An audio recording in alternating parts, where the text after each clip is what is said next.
কবি বলে তুই এটা কি বলিস, ये दुनिया क्या चीज है, মশার ডানার সমান দাম না। আল্লাহ তো বলতে চাইতেছে লৌহ কলম তোরে হ্যায়, সমগ্র সৃষ্টি তোরাতে উঠায় দিব।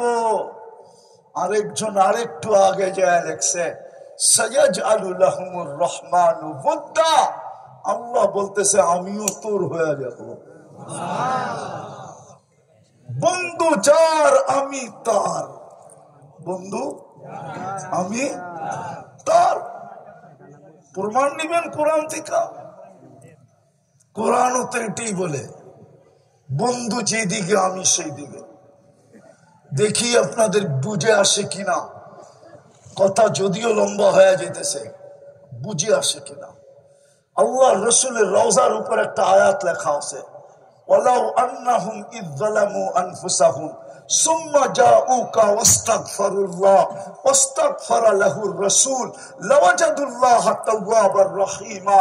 আল্লাহ বলে বন্ধু আপনার উম্মত গুনাহ করতে করতে করতে করতে করতে করতে কোন পর্বে যদি লজ্জিত হইল আর এইখানে চলে আসলো আর আমার কাছে মাপ চাইলো, আমি বন্ধু ওর দিকে তাকাবো না, গুনার দিকে তাকাবো না, আমি তো আপনার দিকে তাকাবো। আপনি পক্ষে না বিরুদ্ধে, আপনি যদি পক্ষে হন লাওয়াজাদুল্লাহ তাওয়াবার রহিমা, আমি সব গুনাহ মাফ করে দিব, পরোয়া হবে না কত গুনাহ করে। ও যুবক, এই জন্যই তো আমি তোর পায়ে ধরি যে এত বড় নেয়ামত কিন্তু শুকরিয়া নাই। ওই রসুল যে দুনিয়ার সব থেকে বিদায় নেওয়ার সময় আমার জন্য চোখে পানি। আবুল্লাহ সামরকান্দি রহমতুল্লাহ আলাইহি লেখছেন, হাদিস বড় লম্বা, আল্লাহ দ্বিতীয় নফখার পরে, নফখাতুন নুশুর বলে এটা, প্রথম ফুতে দেশ সব শেষ করে দিবেন, দ্বিতীয় ফু দিয়ে আবার সব জীবিত করবেন।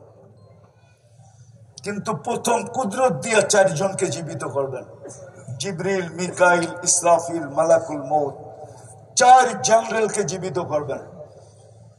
কিতাবে লেখা আছে জিবরিল আলাইহিস সালাম কাঁদবে, 3 জন জিজ্ঞেস করবে কাঁদেন কেন, বলে এখনই তো ইসরাফিলকে বলা হবে দ্বিতীয় নফখাতুন নুশুরের জন্য, আর আমাকে হুকুম দেওয়া হবে বন্ধুকে মাকামে মাহমুদে নিয়ে আসার জন্য।